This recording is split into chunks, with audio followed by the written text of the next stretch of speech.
কে জানতেন আমার নবী নামাজ কারে কয়? যদি না জানতেন তো পড়াইলেন কেমনে? যখন পড়াইলেন তো জানেন তো নবী নামাজ কারে কয়, রাকাত কারে কয়, কারাত কারে কয়, রুকু কারে কয়, সিজদা কারে কয়, শেষ বৈঠক কারে কয় আমার নবী জানেন। জানার পরেও আমার নবী প্রকাশ করেন নাই। কতক্ষণ নাকি আপনারা জানার পরে আমার নবী প্রকাশ করেন নাই। সাহাবী বকরকে জানাইলেন না, ওমর ফারুক আজমকে জানান নাই, ওসমান জুনুরাইনকে জানান নাই, কাউকে জানাই নাই। নামাজ এই রকম পড়তে হবে, তোমরা নামাজ পড়ো, নামাজ পড়ো, নামাজের কথা জানান নাই। আমার নবী জানেন, জানার পরে আমার নবী লুকায় রাখলেন, বললেন না। কেন বললেন না? এটার দলিল আমরা সূরা নজমে পেয়ে যাব। মা ইয়ান্তিকু আনিল হাওয়া ইন হুয়া ইল্লা ওয়াহয়ুন ইউহা।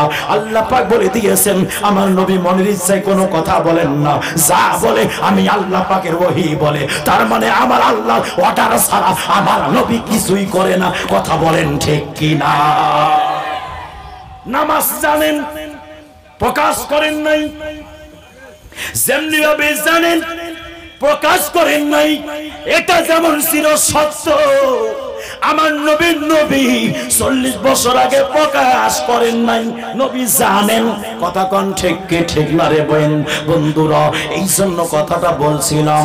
এই আমার যুবক ভাইয়েরা, তাহলে সমস্ত নবীগণের শ্রেষ্ঠ নবী আমার নবী। সবসে আওলা ওয়ালা হামারা নবী, সবসে বালা ওয়ালা হামারা নবী। আমার নবী হলো সমস্ত নবীগণের নবী, রাসূলগণের রাসূল। রে যুবক ভাইয়েরা আমার, ঈসা পয়গম্বর যদি 6 ঘন্টা বয়সে তিনি নবী জানতে পারে রে, তাহলে আমার নবী জানার ক্ষমতা আছে কি আছে না? আমার নবী জানেন। আল্লাহ ডাক দিয়া বলে, হাবিব ও আমার মায়ের নবী গো, আপনি 40 বছর পর্যন্ত আপনি যে নবী এটা জাহির করবেন না, আপনি যে রাসূল এটা প্রকাশ করবেন না। কেন করবেন না? আপনাকে আগে মানুষকে চিনাইতে হবে। আপনি আগে আপনাকে যেন সবাই বুঝে, আপনাকে যেন ভালোবাসে, আপনাকে যেন মোহাব্বত করে, আপনাকে যেন বিশ্বাস করে, আপনাকে যেন মানে, আপনাকে যেন অ্যাকসেপ্ট করে। আপনি বিচার করবেন, সবাই বিচার মানবে। এই জন্য কাফেররা যখন কোনো বিচারের প্রয়োজন হতো, নবীর শরফ নবীর কাছে চলে আসতেন, রাসূল পাক বিচার করে দিতেন। কাফেররাও মেনে নিত। তাদের একটা ধারণা ছিল এটা হয় মুহাম্মদ কোনদিন অবিচার করে নাই, ইনসাফওয়ালা বিচার করেছে, ইনসাফের বাইরে যায় নাই। কথা কোন ঠিক কি না? এ যুবক, ও মুরব্বী বাবাজিরা গো, গভীর মনোযোগের কাল্লাডন। আমার নবীজি কোন সময় কাফের মুসলমানদেরকে বিচার করে নাই। বর্তমান সমাজে টাকার মধ্যে বিচার হয়। কতক্ষণ ঠিক কিনা? বর্তমান সমাজে টাকার মুখ দেখে বিচার হয়, বর্তমান সমাজে সম্পর্কের মুখ দেখে বিচার হয়। বর্তমান সমাজে আমার ভাইরা শুধু বলে দেয় আমার লোক দেখিও, আমার লোক বললেই বাস হয়ে গেল, 7 খুন মাফ হয়ে যায়। মনে রাখবা রে, কিয়ামতের ময়দানটা অনেক ভয়াবহ অবস্থা হবে। ওই কঠিন ময়দানের মধ্যে যারা দুনিয়াতে অবিচার করে চলে যাবে, কিয়ামতের ময়দানে অনেক লজ্জিত হবে, অনেক কঠিন আযাবের মধ্যে গ্রেফতার হবে। কিন্তু দুনিয়ার মধ্যে যারা ন্যায় বিচার করবে, যারা ন্যায় প্রতিষ্ঠিত করবে, যারা ন্যায় বিচার করবে, রোজ কিয়ামতের ময়দানে আমার আল্লাহ তাআলা তাকে শহীদের মর্যাদা দান করবেন। জোরে জোরে বলা যাবে নাকি সুবহানাল্লাহ? ওরে নবীর প্রেমিকেরা দিশাহারা, মরণের ভয় করে না, প্রেম তো মরে না। কথা বলেন ঠিক কিনা বন্ধুরা রে আমার? এই জন্য হযরতে ঈসা পয়গম্বর থেকে শুরু করে আদম সফিউল্লাহ থেকে শুরু করে ঈসা রূহুল্লাহ পর্যন্ত সমস্ত নবী রাসূলের শ্রেষ্ঠ নবী আমার নবী। আল্লাহ ডাক দিয়ে বলে, হাবিব 40 বছর পর্যন্ত আপনি কারো কাছে প্রকাশ করবেন না, আপনি নবী, কিন্তু আপনি রাসূল। এটা আপনি জানেন, শুধু আমার নবী জানেন, এটার মধ্যে ক্ষান্ত নন। আমার ভাইরা, আমার নবী রাস্তা দিয়ে চললে পাথরগুলো সালাম দিত, গাছগুলো সালাম দিত, মেঘ এসে ছায়া দিত, ছাগল এসে সালাম দিত, জংলার পশুর এসে সালাম দিত, হরিণ এসে সিজদা দিত। বন্ধুরা রে আমার, ও আমার যুবক ভাইরা, তাহলে প্রমাণ পাওয়া গেল এই ব্যক্তিরা যে শায়েখগুলো আজকে বলে দেয় নবী নাকি 40 বছর পূর্বে নবী আছে, এটা জানতেন না। তাহলে পাথর কেমনে জানলো? আল্লাহ নবী হাদিস শরীফের মধ্যে বলে দেন, আমার নবী বলেন, আমি ওই পাথরগুলোকে চিনি, যেই পাথরগুলো আমি নবীজি মাক্কি জীবনীতে 40 বছর পূর্বে অর্থাৎ নবুয়ত প্রকাশ করার পূর্বে আমি নবী যখন মক্কার অলিতে গলিতে চলাফেরা করতাম, ওই সময় পাথরগুলো আমি রাসূলকে সালাম দিত, ওই পাথরগুলোকে আমি এখনো নবী চিনি। পাথর সালাম দেয়, নবীকে পাথর সালাম দিল, গাছ সালাম দিল। রে যুবক ভাইরা রে, আমার নবী যখন 2 বছর বয়স, হযরতে সাইয়্যিদা হালিমাতু সাদিয়ার বাসায় আছেন। আমার নবী আমার নবী ছাগল চরানোর জন্য গিয়েছেন ভাইয়ের সঙ্গে। অনেক লম্বা ঘটনা। হঠাৎ করে দয়াল নবীজির আম্মা জানেন ওই ছাগলের পাল থেকে একটা ছাগল নাই, হারিয়ে গেছে। যেই ছাগলটি বেশি দুধ দেয় ওই ছাগলটি হারিয়ে গেছে, নাই। এইবার মা কাঁদে। আমার নবী ডাক দিয়ে বলে, মা গো, কেন আপনি কাঁদতেছেন বলেন না। এইবার মা ডাক দিয়ে বলে, বাবা, আমি কেন কাঁদতেছি জানতে চাও? ছাগলের পাল থেকে যেই ছাগলটি বেশি দুধ দিত ওই ছাগলটি হারায় গেছে। ওই ছাগল হারানোর ব্যথায় আমি ব্যথিত হয়ে কান্নাকাটি করি। আমার নবী বলে, মা গো, আপনি কাঁদবেন না, কাঁদবেন না, আমি ছাগল আপনার নিয়ে আসতেছি। এই কথা বলে দয়াল নবী চলে গেছেন জঙ্গলের মধ্যে। সেই মাত্র জঙ্গলে গেছেন, জঙ্গলে যাওয়ার পরে আমার নবী বলে, জঙ্গলার পশুরা রে, ও জঙ্গলার পশুরা, তোমরা কে আসো, কোথায় আসো রে, আসো। জঙ্গলার পশুরা ছুটে চলে আসলো, দয়াল নবীর কদমে সিজদা দেয়, মাথা ঝুঁকায় ঝুঁকায় সিজদা দেয়।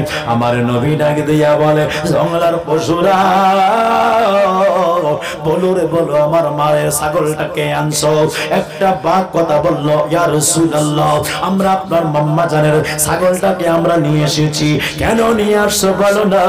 ইয়া রাসূলুল্লাহ, ইয়া হাবিবাল্লাহ, আপনি যখন পাহাড়ের উপরে, ওই পাহাড়ের উপরে যখন ছাগল চরানোর জন্য আসেন, বসে থাকেন, ওই সময় আমরা আপনাকে জিয়ারত করার জন্য, আপনার সঙ্গে দেখা করার জন্য ছুটতে যাইতাম।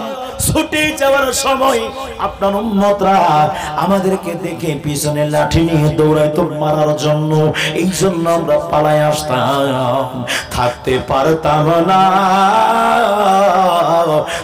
পারতাম না গো নবী, যতক্ষণ আপনি বাইরে থাকেন আমরা ছটপট করে আপনাকে দেখবো বলে।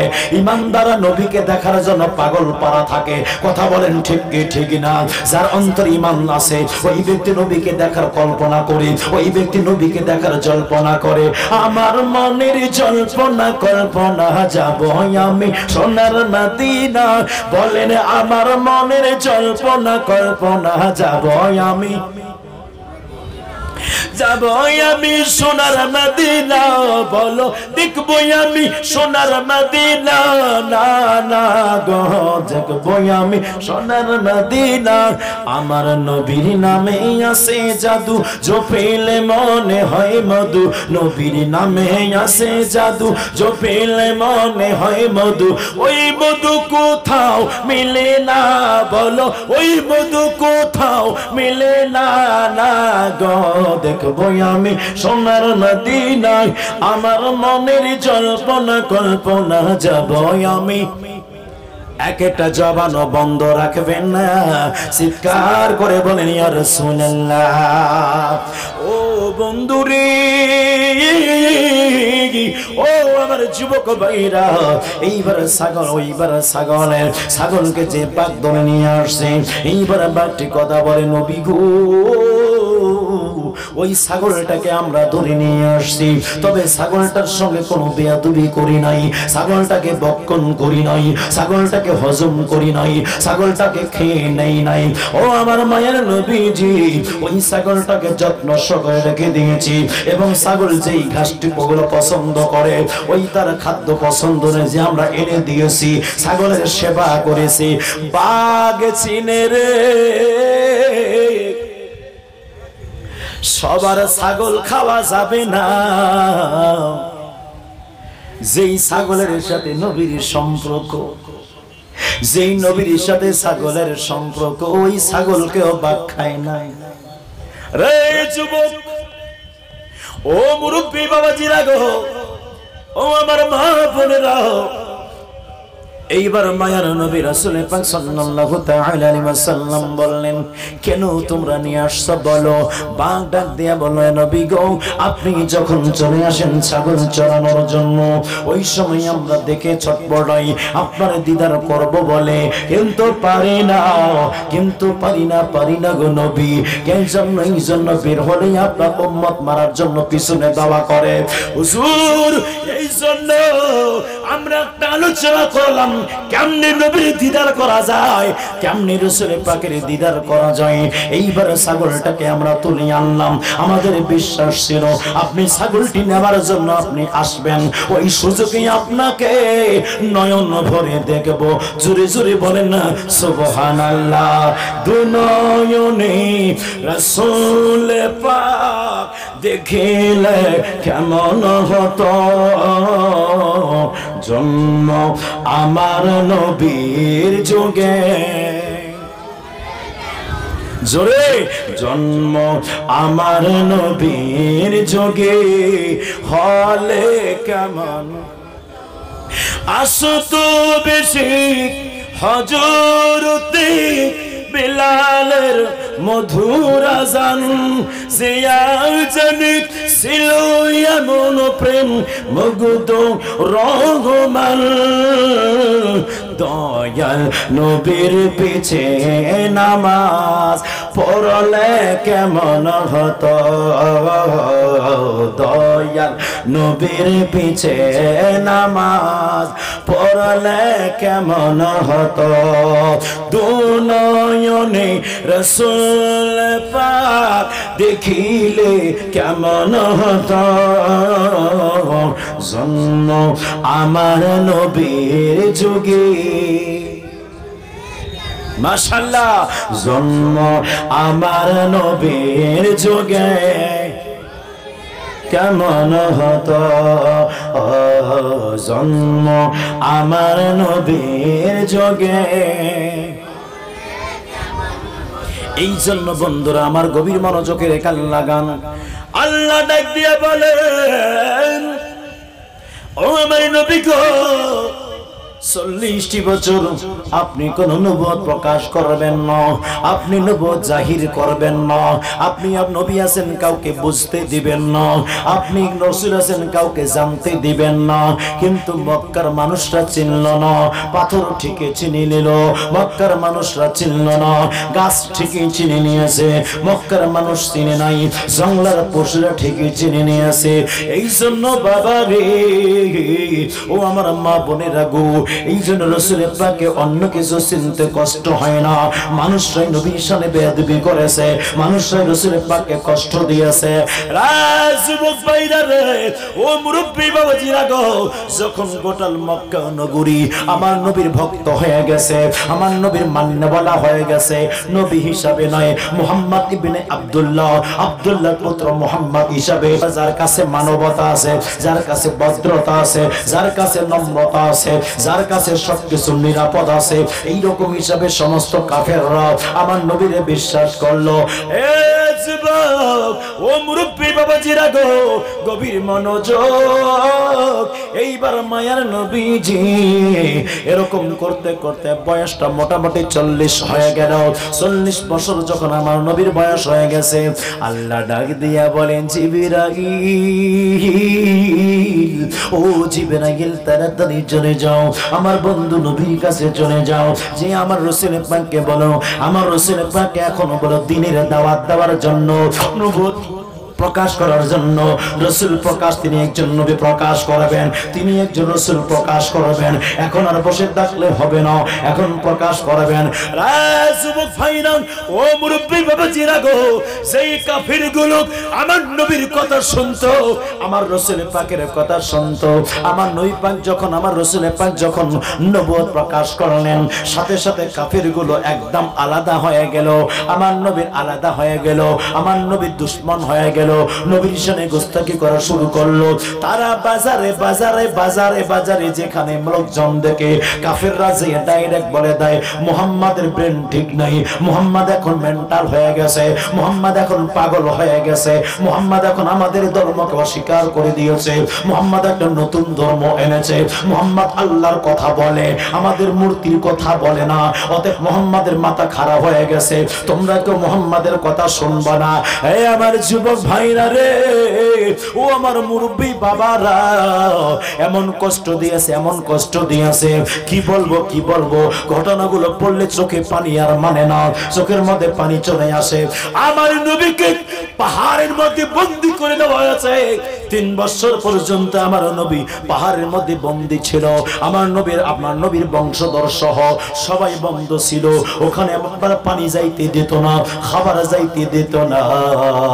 কুরাইশ বংশের মানুষরা ওই সময় গাছের পাতা খেয়ে জীবন যাপন করলো। রে যুবক ভাইরা রে, ও মুরব্বী বাবারা, এইবার যখন আস্তে আস্তে আস্তে গনে দলে দলে লোকজন ইসলাম গ্রহণ করা শুরু করলো, নবীর উপরে নির্যাতন, যারা ইসলাম গ্রহণ করে সাহাবীর উপর নির্যাতন, মহিলাদের উপরে নির্যাতন। যুবক ভাইরা, একজন মহিলা আমার নবীর উপরে ঈমান এনেছে, ঈমান আনার কারণে এইবার কাফের ওই মহিলার নাভির নিচে এমন ভাবে আঘাত করেছে, বিলাটের কারণে ওই মহিলার শাহাদাত বরণ হয়ে গেছে। একজন মহিলা ওই সময় না রক্ষা পায় নাই, ওই সময় একজন মুসলমান রক্ষা পায় নাই, কাফেরদের অত্যাচারের শিকার হয়েছে। ও আমার বন্ধুরি, ও আমার যুবক ভাইরা, একজন সাহাবী ছিলেন, যে সাহাবী রাসূল পাককে মুহাব্বত করতেন, ভালোবাসতেন। ওই সাহাবী যখন ঈমান আনছেন, ঈমান আনার পরে তার মালিক সে একজন কাফেরের গোলাম ছিল। যখন সে শুনলো ঈমান এনেছে, এইবার নির্যাতন শুরু করে দিল। দিনের বেলা পিটায়, গলার মধ্যে রশি বাঁধছে, যেমনি ভাবে ছাগলের গলায় রশি থাকে, গরুর গলায় রশি থাকে, ওই রকম করে ওনাদের গলায় রশি বেঁধে দিয়েছে। রশি বেঁধে টানতে টানতে টানতে টানতে একদম নিয়ে গেছে গরম বাড়ির মধ্যে, ওখানে প্রহার করে, প্রহার করার পরে চিৎ করে শোয়াই দেয়, শোয়ানোর পরে বুকের উপরে ওজন বড় বড় পাথর চড়াই দেয়। যুবক ভাইরা রে, এরকম করে নির্যাতন করেছে। আর একজন সাহাবী রাসূল রাদিয়াল্লাহু তাআলা আনহু ঈমান আনার কারণে তার মালিক কাফের কি কাজ করেছে জানেন রে বন্ধু? একটা চাটাইয়ের মধ্যে পেঁচাই নিয়েছে, চাটাইয়ের মধ্যে পেঁচাই নেওয়ার পরে সামনের দিক থেকে ধুমা দিয়েছে। ধুমা, ওই ধুমা যখন চাটাইয়ের ভিতরে চলে গেছে, ধুমা বের হওয়ার কোনো জায়গা নাই। ওই সময় সাহাবী রাসূলের জিহ্বা বের হয়ে গেছে, শ্বাসরোধ হয়ে গেছে, কিন্তু ইন্তেকাল করে না। তাদের একটাই কথা, মুহাম্মদকে বলে যাও, ওই দিনটাকে বলে যাও, তাহলে তোমাদেরকে কোনো সময় আর আমরা নির্যাতন করব না, কষ্ট দিব না। সবার জবানে একটা কথা, সবার জবানে একটা কথা, যে তোমরা আমাদেরকে মেরে ফেলো, আমরা মরে যাব রে, কিন্তু নবীর দামান ছাড়তে পারবো না। জোরে জোরে বলেন না সুবহানাল্লাহ। এই জন্য যুবক ভাইরা রে, বর্তমান সময়টাও কিন্তু ভালো নয়, বর্তমান সময়টা কিন্তু ভালো নাই। কিছু কিছু দল আছে মিলাদুন নবী মানে না, কিছু কিছু দল আছে মিলাদ কিয়াম মানে না, কিছু কিছু দল আছে ঈদ মিলাদুন নবী মানে না, নবীকে মানে না, মাজার ভাঙচুর করেছে। এই জন্য সাবধান রে যুবক, সাবধান হয়ে যাও। ও আমার মুরব্বী বাবারা, ঈমানটা সবচেয়ে দামি জিনিস, এই দামি জিনিসটা যদি চলে যায় তোমার আমল কিন্তু কোনো কাজে আসবে না, তাহাজ্জুদ কোনো কাজে আসবে না, আওয়াবিন কোনো কাজে আসবে না, শাস্ত্রের নামাজ কোনো কাজে আসবে না, ইশরাকের নামাজ কোনো কাজে আসবে না, দান সাদকা কোনো কাজে আসবে না, কোরআন তেলাওয়াত কোনো কাজে আসবে না। ঈমান কাকে কয়? ঈমান কাকে কয়? ঈমান হলো আমার নবীর ভালোবাসা। আলালা ঈমান আল ঈমান লা মুহাব্বাতা লাহু, যার অন্তরে নবীর ভালোবাসা নাই তার অন্তরে ঈমান নাই। লা ইউমিনু আহাদুকুম হাত্তা কুনা হাব্বা ইলাইহি মিন ওয়ালিদিহি ওয়া ওয়ালাদিহি ওয়ান নাসি আজমাইন। আমার রাসূলের পাক বলে দিয়েছে, সাবধান হয়ে যাও, আমি নবীজির ভালোবাসা তোমাদের কাছে কত থাকতে হবে? তোমার বাবার চেয়ে বেশি, তোমার মায়ের চেয়ে বেশি, তোমার স্ত্রীর চেয়ে বেশি, তোমার সন্তানের চেয়ে বেশি, তোমার বাবার সন্তান সন্ততির চেয়ে বেশি, ধন দৌলতের চেয়ে বেশি, টাকা পয়সার চেয়ে বেশি, এমনকি নিজের জীবনের চেয়ে আমি নবীর ভালোবাসা বেশি থাকতে হবে। কথা বলেন ঠিক কি না? কষ্ট হয়? চলবে? চলবে? একটু গভীর মনোযোগ, ঈমানি আলোচনা শুনেন। নবীর ভালোবাসা কারে কয়? সাহাবী রাসূল নবীজির প্রেমে জীবন কুরবানি করলেন। রে যুবক ভাইরা, যখন সিদ্দিক আকবর রাদিয়াল্লাহু ঈমান নিয়ে আসলেন, সিদ্দিক আকবর মোটামুটি প্রায় 40 জন ঈমানদার হলো। 40 জন ঈমানদার হওয়ার পরে সিদ্দিক আকবর নবীর কদম মোবারক আরজ করলেন, ইয়া রাসূলুল্লাহ, ও মায়ের নবীজি, আর কত গোপনে গোপনে ইসলামের খেদমত করব গো নবী, একটু অনুমতি দেন, আমরা প্রকাশ্যভাবে আজকে কাবা ঘরের মধ্যে গিয়ে আলোচনা করব, বয়ান করব। যেই মাত্র কাবা ঘরের ভিতরে আমার নবীর অনুমতি নিয়ে গেছে, সিদ্দিক আকবর বয়ান করেছেন। ইন দি মিন টাইমে চতুর্দিক থেকে মক্কার কাফেররা ছুটে আসলো। আসার পরে পাথর মারা আরম্ভ করলো। কারো চোখে লাগে, কারো মুখে লাগে, কারো দেহের মধ্যে লাগে, রক্তে রক্তে রক্ত দ্বারা আপনার রঞ্জিত হয়ে গেল। সিদ্দিক আকবরকে তারা এত ভাবে প্রহার করেছে রে বন্ধু, সিদ্দিক আকবর জ্ঞান হারায় জমিনে পড়ে গেল। আবু বকর সিদ্দিক রাদিয়াল্লাহু তাআলা আনহুকে এইবারে বাসার মধ্যে নিয়ে যাওয়া হলো। এইবারে তার মা সিদ্দিক আকবরের কাছে আসলেন। সিদ্দিক আকবরের মাথায় হাত বোলান, সিদ্দিক আকবরের চেহারায় হাত বোলান। এখনো আপনার জ্ঞানে আসে না, হুশে আসতেছে না, জ্ঞান হারায় ফেলেছে। ইন দি মিন টাইমে সিদ্দিক আকবরের জ্ঞান ফিরে আসলো। এইবার মা ডাক দিয়া বলে, বাবা আবু বকর, ও আবু বকর বলো, রে বাবা তোমার জন্য খাবার নিয়ে আসি। সেই মাত্র কথা বলছে রে বাবা, সিদ্দিক আকবর উত্তর দেয়, ও আমার আম্মা জান, ও আমার মা জান, আরে খাওয়াবেন পরে, আগে বলেন না আমার রাসূল কেমন আছে, আমার নবী কেমন আছে, আমার মা দয়াল নবী কেমন আছে। রে যুবক, ও মুরব্বী বাবাজিরা গো, জীবন চলে যায়, নবীর কথা বলছে, নবীর কথা বলতেছে, জীবন চলে যায় পরোয়া নাই, জীবন চলে যায় পরোয়া নাই। রাসূল পাকের কথা বলছেন, নবীজির ভালোবাসার কথা বলছেন, আমার নবী কেমন আছে, কেমন আছে।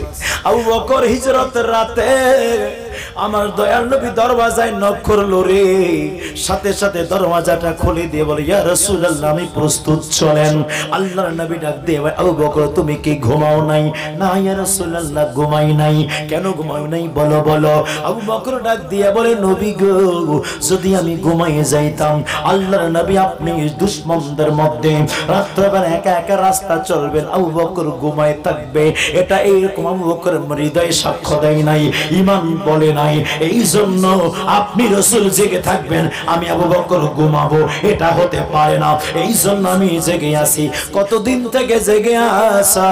বলে হুজুর, যেই দিন আপনি আমাকে হিজরতের সাথী বানাইতে চেয়েছেন, ওই দিন থেকে আমি দরওয়াজায় পিঠ ঠেকায় দাঁড়িয়ে থাকি। রাত্রবেলা ঘুম কি জিনিস জানতাম না, বিছানা কি জিনিস জানতাম না, আপনার জন্য ওয়েটিং গেছিলাম। রে যুবক, সিদ্দিক আকবর কোরআনের একটা আয়াত তালাশ করলো না। নবীর ভালোবাসা এরকম জাহির করতে হবে, নবীর ভালোবাসা রাত কুরবানি করতে হবে, একটা দলিলও দেখলো না। বর্তমান সময়ের নামদারি উম্মতরা মিলাদ ক্যাম্প করবে, দলিল তালাশ করে। নবীকে সালাম দিবে দলিল তালাশ করে, ঈদে মিলাদুন নবী করবে দলিল তালাশ করে।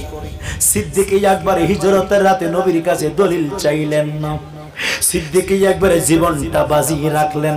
আবু বকর সামনে যায়, ডানে যায়, পিছনে যায়, বামে যায়। আল্লাহর নবী ডাক দিয়া বলেন, আবু বকর কি ব্যাপারে, কেন তুমি সামনে যাও, পিছনে যাও, ডানে যাও, বামে যাও, বলো।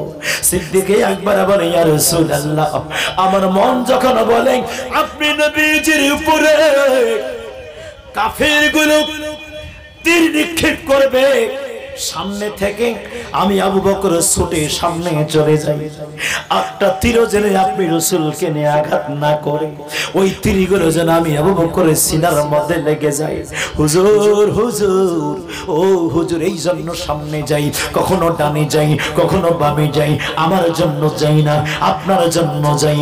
নিজের জীবন বাজি রাখলেন। হিজরতের রাতে পথ চলতে গিয়ে আবার যাওয়ার পরে গাড়ি সুরের মধ্যে গেলেন, গাড়ি সুরের মধ্যে গেলেন, যাওয়ার পরে ওই যাওয়ার পরে ওই জায়গায় সমস্ত গর্তগুলো বন্ধ করলেন।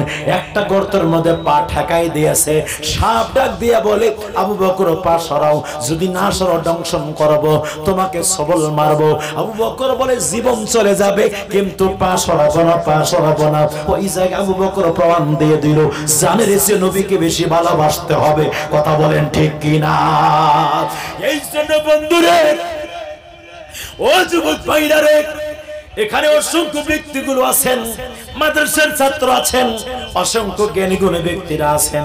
জুমার নামাজ মোটামুটি সবাই পড়েন। জুমার খতিব সাহেবরা জয় খুতবা যখন দেয় দেখবেন সিদ্দিক আকবর নামটা নেই কি নেয় না বলেন।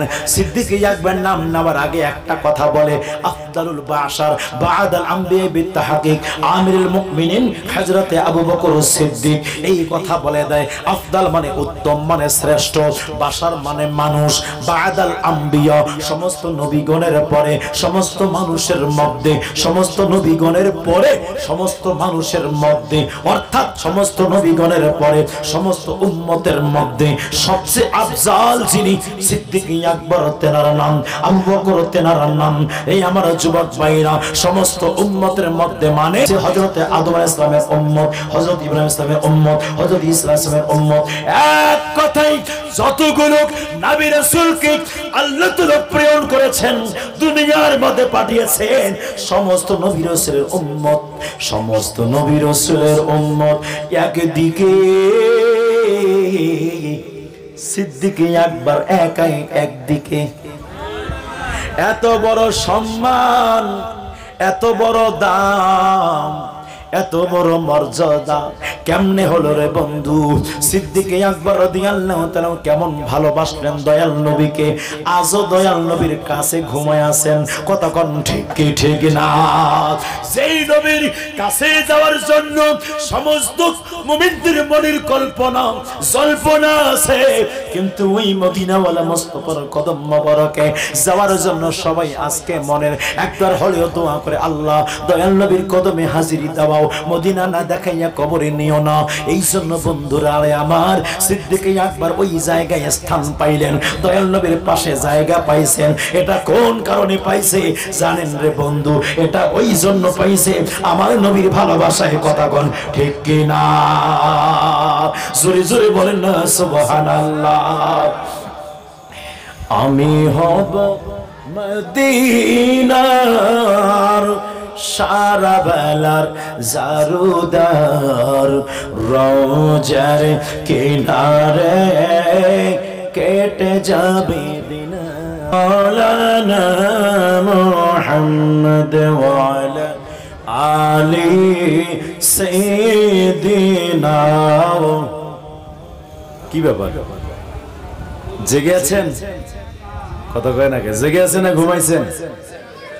দুনিয়া আছেন না কবরে আছেন? আচ্ছা, কবরে যারা যায় তারা তো কথা বলতে পারে না, তাই না? কথা বলতে পারে না, পারে না? 100% পারে। যারা বেঈমান হয়ে যায়, হ্যাঁ, তারাও পারে, ঠিক কি না? যদি না শুনে তারা, আমার নবী বদর যুদ্ধের ময়দানে যে কয়জন কাফের জাহান্নামে চলে গেছে, মানে মরে গেছে। সবার লাশগুলো একটা গর্তের মধ্যে ফেলার নির্দেশ দিয়েছেন। 3 দিন পরে আমার রাসূল পাক সাল্লাল্লাহু আলাইহি ওয়াসাল্লাম ওখানে আসলেন। আসার পরে বললেন, বলো তোমরা সত্য না আমি সত্য? ফারুক আযম রাদিয়াল্লাহু তাআলা আনহু ওখানে ছিলেন। বলি, ইয়া রাসূলুল্লাহ সাল্লাল্লাহু আলাইহি ওয়াসাল্লাম, এরা কি শুনতে পায়? এরা তো মরে গেছে। আমার নবী বলে, তারা তোমার থেকে বেশি শুনে, তারা তোমার চেয়েও বেশি শুনে। তোরা কাফের যদি শুনতে পায়, আল্লাহর ওলি শুনতে পায় না? যাদের কাছে ওলির দাম নাই তারাই মাজার ভাঙে। কত কয় না কে? জবানটা আছে, ভয় লাগে নাকি? ভয় লাগে? এই জীবন, কথা কয় না কে? জীবন বারবার, মরণ একবার। 100 বছর আমরা ওই হরি আপনার বিড়ালয়ে বাঁচতে চাই না, একদিন হলো বাঁচবো, সিংহ হয়ে বাঁচবো। কতক্ষণ ঠিক কিনা? ফারুক আযম রাদিয়াল্লাহু তাআলা আনহু যখন ইসলাম গ্রহণ করছেন, আল্লাহর নবী আমার রাসূল নারা দিয়েছেন, আমার নবী তাকবীর বলেছেন, সমস্ত সাহাবীগণ আল্লাহু আকবার বলেছেন, নারায়ে তাকবীর আমার রাসূল বলেছেন, সমস্ত সাহাবারা আল্লাহু আকবার বলেছেন। ফারুক আযম আসার পরে ডাইরেক্ট বলি, ইয়া রাসূলুল্লাহ, গোপনে ইসলাম প্রচার হবে না, একদম প্রকাশ্য, কোনো কথা নাই। ফারুক আযম বলেন, হুজুর আমি ঈমান আনলাম, আমি বেঈমান থাকা অবস্থায় যেখানে যেখানে আপনার শানে বেয়াদবি করেছি, যেখানে যেখানে আমি মুমিনদের উপরে অত্যাচার করেছি, ওই জায়গাগুলোতে গিয়ে আমি প্রকাশ্য ইসলামের দাওয়াত দিব, তাদেরকে জানাই দিব আমি ফারুক আযম ঈমান এনেছি, আমি এখন নবীর গোলাম। জোরে বলেন না সুবহানাল্লাহ। তো যাই হোক ভাইরা আমার, তো নবী জানতেন, জানেন কিনা? 40 বছর আগে আমার নবী যে নবী, এটা নবী জানেন কিনা? আমি একটা দলিল দিয়েছিলাম আপনাদেরকে, আমার নবী নামাজ পড়াই গিয়েছেন মেরাজে, নামাজ পড়াই গিয়েছেন মেরাজে। আমার নবী নামাজ আনার পর নামাজের দাওয়াত দিয়েছেন, এর আগে দেয় নাই। কথা কয় না কেন? এর আগে দেয় নাই। তাহলে আমার নবী কি নামাজ যেহেতু আনলেন পরে, দাওয়াত দিচ্ছেন পরে, আগে আমার নবী নামাজের কথা জানতেন? দলিল, জানতেন। যদি না জানতেন তো বাইতুল মুকাদ্দাসে নামাজ পড়াইলেন কেমনে? যখন পড়াইলেন তো জানেন, তো বললেন না কেন? মা ইয়ান্তিকু আনিল হাওয়া, আমার আল্লাহ পাকের হুকুম ছিল না, আমার আল্লাহ পাকের নির্দেশ ছিল, হাবিব আপনি 40 বছর পর্যন্ত নবুয়তকে আপনি ছুপায়ে রাখবেন, প্রকাশ করবেন না, জাহির করবেন না, এটা আপনার মধ্যেই থাকবে, বাশারকে জানাবেন না। অথচ পাথর জানে, অথচ পাহাড় জানে, অথচ সাজার জানে, অথচ সবকিছু জানে, কিন্তু মানুষ জানে না। কতক্ষণ ঠিক কিনা আমার ভাইরা? তো যাই হোক, আল্লাহর নবী সবকিছু জানেন, আল্লাহ জানাই দিয়েছেন, কুনতু আদামু বাইনাল মাই ওয়াত তিন, আদম আলাইহিস সালাম মাটি এবং পানির মধ্যে যখন ছিলেন, আমার নবী ছিলেন। মক্কি জীবনীর উপরে আমি রাসূল পাকের আলোচনা করলাম, নবীজির মক্কি জিন্দেগির উপরে আলোচনা করেছি। এক কথায়, আজ যত ফিতনা ফাসাদ শুরু হয়েছে, সবাই নিজ নিজ ঈমানকে বাঁচাবেন, নবী ওলিকে মুহাব্বত করবেন, ভালোবাসবেন, ঈমান নিয়ে থাকবেন। কারণ নবীকে ছাড়া আমরা 1 সেকেন্ড কোন জায়গায় বাঁচতে পারবো না। আত্মার জগতে আলাস্তু বিরব্বিকুমের উত্তর আমরা জানি না, আমার নবী আমাদেরকে শিখাইছেন, আমরা দিয়েছি। মায়ের দুনিয়ার বুকে এসে আমরা এখন আল্লাহকে নামাজ পড়বো, আল্লাহ বলে আকিমুস সালাত, আল্লাহ বলে নামাজ পড়ো। আল্লাহ নামাজ কাকে বলে? ওই নবীর কাছে যাও। আল্লাহ রোজা রাখবা, রোজা কাকে বলে? ওই নবীর কাছে যাও। হজ কাকে বলে? নবীর কাছে যাও। যাকাত কাকে বলে? নবীর কাছে যাও। মা বাবার সেবা কাকে বলে? নবীর কাছে যাও। ইনসাফ কাকে বলে? নবীর কাছে যাও। পারিবারিক জীবন কাকে বলে? নবীর কাছে যাও। রাষ্ট্রীয় জীবন কাকে বলে? নবীর কাছে যাও। ব্যবসায়িক নীতি নবীর কাছে যাও। অর্থনীতি নবীর কাছে যাও। সমাজনীতি নবীর কাছে যাও। গণতন্ত্রের নীতি নবীর কাছে যাও। আমার ভাইরা, এক কথায় জন্ম থেকে শুরু করে মৃত্যু পর্যন্ত যদি আপনার জীবনকে সাজাতে চান, লাকাদ কানা লাকুম ফি রাসূলিল্লাহি উসওয়াতুন হাসানাহ, আমার নবীর নকল করতে হবে। তো নবীর নকলই হলো আল্লাহর ইবাদত, নবীর নকলই হলো আদর্শ, নবীর নকলই হলো মানবতা, নবীর নকলই হলো ভদ্রতা, নবীর নকলে হলো শৃঙ্খলতা, নবীর নকলে হলো আদর্শতা, নবীর নকলে হলো ইনসাফতা, নবীর নকলে হলো ইখলাস, নবীর নকলে হলো আখলাকে হাসানা। কথা বলেন ঠিক কি ঠিক না? দুনিয়াতে এই অবস্থা, ইন্তেকাল করে যাবেন, নবী ছাড়া কোনো আলাপ নাই। নবীর উত্তর দিতে পারলেই কবরে জান্নাত, নবীর উত্তর দিতে না পারলেই কবরে জাহান্নাম। তো কবরে নবী লাগবে, হাসরে পুলসিরাতে আপনার হাসরে মিজানের কাছে নবী ছাড়া পার হতে পারবেন না, হাউজে কাউসার নবী ছাড়া পান করতে পারবেন না, শাফাত ছাড়া জান্নাতে যেতে পারবেন না। তো এক কথায় মানব জাতি আমাদের, আমরা মুসলমান, আমরা প্রত্যেক ব্যক্তিকে নবীর ওসিলা লাগবে। নবীর ওসিলা আমরা শুরু থেকে, সৃষ্টির শুরু থেকে একদম জান্নাত পর্যন্ত নবীকে লাগবেই। তো নবীকে ছাড়া যখন বাঁচতেই পারবো না, তো দুনিয়াতে যতদিন থাকবো নবীর শানে কোনো গোস্তাখি করবো না। আমরা পারলে গোলাম হয়ে যাব, নবীর প্রেমিক হয়ে যাব, বাস দুনিয়াতে আমরা নবী নবী করব, কিয়ামতে আমার নবী উম্মতি উম্মতি করবে। সকলের